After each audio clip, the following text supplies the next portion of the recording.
રાકેશ ભાઈ 113 માં બહાર કોણ છે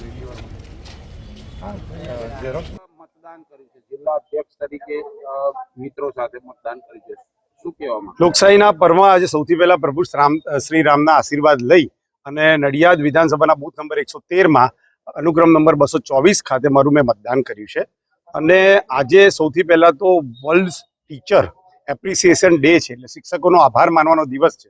આ દેશને વડાપ્રધાન નરેન્દ્રભાઈ મોદી એ શિક્ષક રૂપે મળ્યા છે કે જેમણે દેશની લોકોને શિક્ષણ આપ્યું છે કે લોકો એક બને અને લોકો રાષ્ટ્રહિતમાં કામ કરે, લોકોને રાષ્ટ્ર ધર્મ અને દેશ પ્રેમ જેમણે શીખવાડ્યો છે એમનો પણ આભાર માનવાનો આજે દિવસ છે. હું મારા વિસ્તારની સૌ જનતા જે ઉત્સાહથી મતદાન કરવા આવી રહી છે તેને આવકારું છું અને લોકોને એક અપીલ કરવા માંગુ છું કે સાંજ પહેલા વધુમાં વધુ મતદાન આ ગરમીમાં પણ કરે અને રાષ્ટ્રહિતના પર્વમાં જોડાય, દેશને આગળ લઈ જવા વાળા આ યજ્ઞમાં સૌ એનો સહયોગ આપે તેવી હું વિનંતી કરું છું.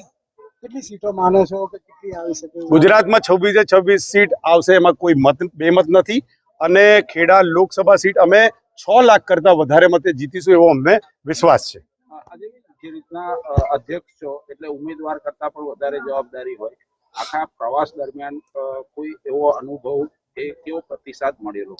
સૌ પ્રથમ તો મને આ લોકસભાની ચૂંટણીમાં ભારતીય જનતા પાર્ટીનો દરેક કાર્યકર્તા એ એટલી મોટી દેશભાવના સાથે કામ કરતો દેખાયો.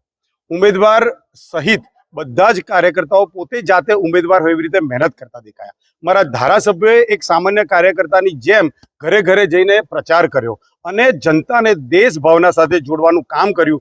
મને એવું ચોક્કસપણે લાગે છે કે ભારતીય જનતા પાર્ટીમાં ઉમેદવાર એક ગૌણ છે, સમગ્ર પાર્ટી એક થઈને ચૂંટણી